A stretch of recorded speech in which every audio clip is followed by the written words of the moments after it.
نحمدہ و نصلی علی رسولہ الکریم اما بعد فاعوذ باللہ من الشیطان الرجیم بسم اللہ الرحمن الرحیم۔ آپ دیکھ رہے ہیں دارالافتاء مظہریہ یوٹیوب چینل۔ آج کے شرعی سوالات کے ساتھ حاضر ہوا ہوں۔ چلتے ہیں سوالات کی طرف کہ سائلین نے کون سے سوالات ارسال کیے ہیں تاکہ اس کا شرعی حل ان کو۔ اور میں ابھی شرٹ پہنے ہوئے، تو یہ کس طرح سے سوال ہے کہ یہ پولو شرٹس جو ہوتی ہیں آستین کی، اس پہ شبیہ بنی ہوتی گھوڑے کی، تو یہ مطلب چھوٹی سی مطلب سلائی کے ذریعے چھوٹی سی گھوڑے کی شبیہ بنی ہوتی، تو ایسی شرٹ پہ نماز پڑھنا جائز ہے کہ نہیں، یا اس کو کسی چیز سے چھپا کے کریں، یا پھر کوئی اور مطلب کپڑے مطلب دستیاب نہ ہو، جیسے آفس وغیرہ میں ابھی شرٹ پہنے ہوئے، تو یہ کس طرح سے پڑھا ہے، جائز ہے کہ نہیں؟ جزاک۔ وعلیکم السلام ورحمۃ اللہ۔ سائل نے سوال کیا ہے کہ بعض اوقات شرٹ وغیرہ باقی خواتین کے جو کپڑے ہوتے ہیں جو ریڈی میڈ ہوتے ہیں اس کے اوپر گھوڑے وغیرہ کی کوئی شبیہ بنی ہوتی ہے، بہت چھوٹی ہوتی ہے، دیکھنے میں بہت چھوٹی نظر آتی ہے، اس کے کوئی باقاعدہ کوئی آنکھ کان ناک وغیرہ باقاعدہ نظر نہیں آتے، تو اس کو پہن کر نماز پڑھ سکتے ہیں یا نہیں؟ جی محترم، علماء کرام نے یہ ارشاد فرمایا ہے کہ تصویر وہ نماز سے مانع اور کراہت کا سبب بنے گی جو اتنی بڑی ہو کہ زمین پر رکھ کر اگر دیکھیں تو اس کے تمام اعضاء نظر آئیں، اس کے آنکھ کان ناک وغیرہ بالکل واضح نظر آئیں، تو اتنی بڑی تصویر کراہت کا سبب بنے گی۔ دیکھنے میں جو بات آئی ہے وہ یہ ہے کہ چھوٹے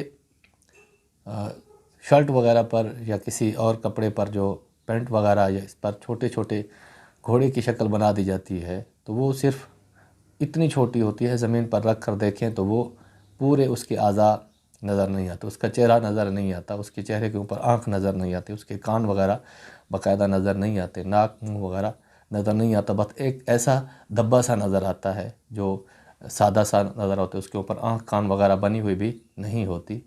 ایسی شرٹ وغیرہ پہن کر جس کے اوپر چھوٹی سی تصویر ہو جو دکھنے میں دور سے تصویر نظر نہ آئے یا زمین پر رکھ کر دیکھیں تو وہ تصویر نظر نہ آتی ہو، اس کے اعضاء وغیرہ نظر نہ آتے ہوں، تو ایسی چھوٹی تصویر نماز میں کراہت کا سبب نہیں بنتی، ایسا کپڑا پہن کر نماز پڑھنا جائز ہے۔ پڑھتے ہیں دوسرے سوال کی طرف۔ السلام علیکم ورحمۃ اللہ وبرکاتہ۔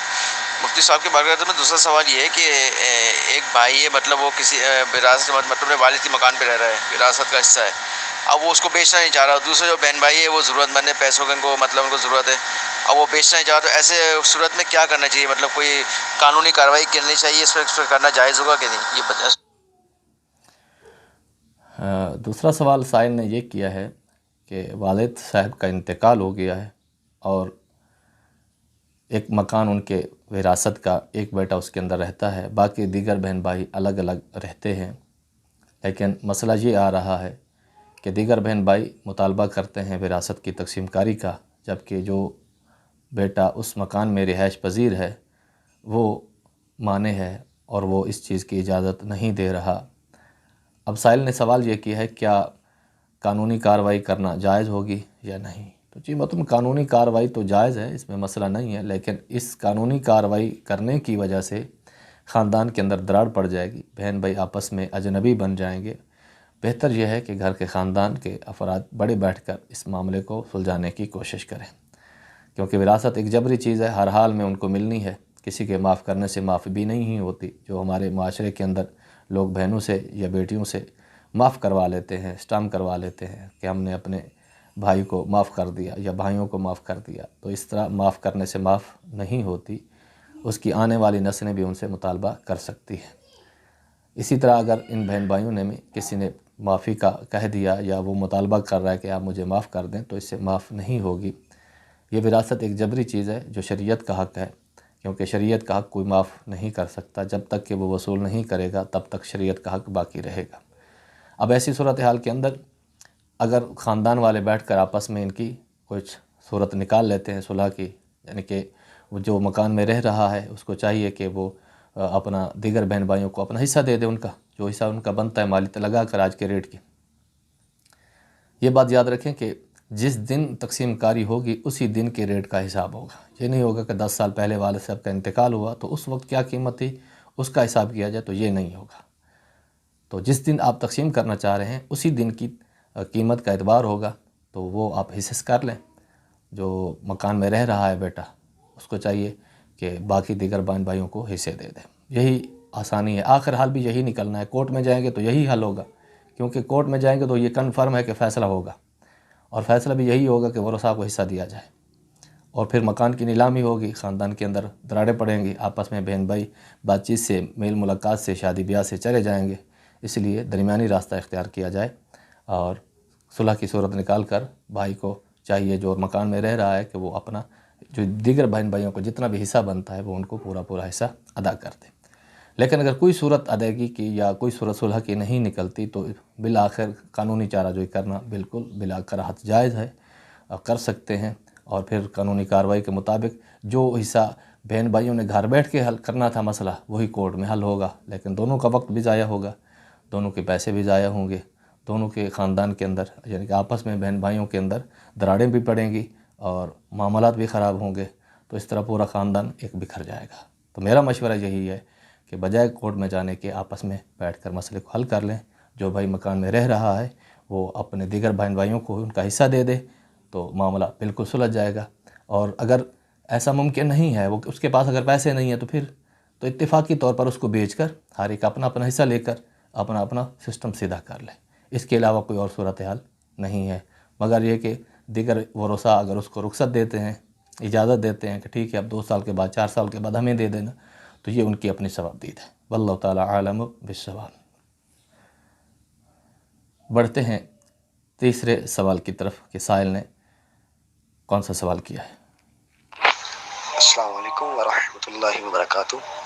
مفتی صاحب کی بارگاہ میں سوال ہے کہ مسجد کی صفائی کیا کوئی غیر مسلم مسجد کی صفائی کر سکتا ہے؟ اگر وہ صفائی کرتا ہے تو کیا حکم ہے؟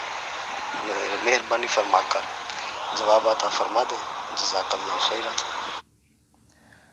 وعلیکم السلام ورحمۃ اللہ. سائل نے سوال کیا کہ مسجد کی صفائی کے لیے کسی غیر مسلم کو ڈیوٹی دی جا سکتی ہے. غیر مسلم کو مسجد کی صفائی کے لیے خادم مقرر کرنا قطعی طور پر جائز نہیں ہے. مسلمان الحمدللہ کثیر تعداد میں ہیں اور مسجد کی خدمت کرنے والے بھی مل جاتے ہیں. اس لیے مسجد کے اندر اگر وہ اپنے طور پر آتا ہے، صفائی کر کے چلا جاتا ہے، تو وہ اس کی اسلام کے ساتھ محبت ہے یا خانہ خدا کے ساتھ محبت ہے، تو اس کو ہم منع نہیں کریں گے کہ تم مسجد کی صفائی کیوں کرتے ہو. لیکن اگر مسجد انتظامیہ نے یا محلے والوں نے مل کر مسجد کی خدمت کے لیے، مسجد کی صفائی اور ستھرائی کے لیے ایک غیر مسلم کو رکھا ہے تو یہ رکھنا جائز نہیں ہے. ہاں اگر واش روم وغیرہ کی صفائی کے لیے جو تو کام ہی انہی کا ہے، جو بنگی ہوتے ہیں یا غیر مسلم ہوتے ہیں، یہ ان کا کام ہے کہ وہ مسجد کے واش روم وغیرہ صفائی وہی کریں گے. ان کی دیکھ بھال اگر ان کی ذمہ داری دے دی تو اس میں کوئی حرج نہیں ہے. لیکن خاص مسجد کی صفائی کے لیے غیر مسلم کو متقرر کرنا، اس کو خادم کے طور پر مسجد کے اندر ڈیوٹی دینا، یہ جائز نہیں ہے. مسلمان جو اس مسجد میں نماز پڑھتے ہیں تو امام کے پاس امام کے علاوہ کوئی اور لوگ بھی تو ہوں گے جو جماعت میں شامل ہوتے ہیں، تو مل کر اگر کوئی خدمت گزار نہیں ملتا تو آپس میں مل کر ہی ڈیوٹی کر لیں.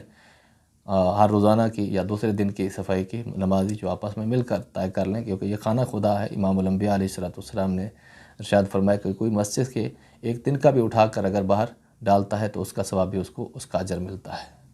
تو یہی کہ مسجد کے اندر کسی غیر مسلم کو صفائی کے لیے تقرر دینا، ڈیوٹی دینا، خادم کے طور پر رکھنا قطعی طور پر جائز نہیں ہے. کسی مسلمان سے ہی خدمت لی جائے. واش روم وغیرہ کی صفائی ستھرائی کے لیے اگر کسی غیر مسلم یا نان مسلم کی ڈیوٹی لگا دی تو یہ بالکل جائز ہے، کیونکہ یہ کام انہی کا ہے. کسی مسلم کا کام واش روم کی صفائی وغیرہ کی ڈیوٹی کرنا یہ منع ہے.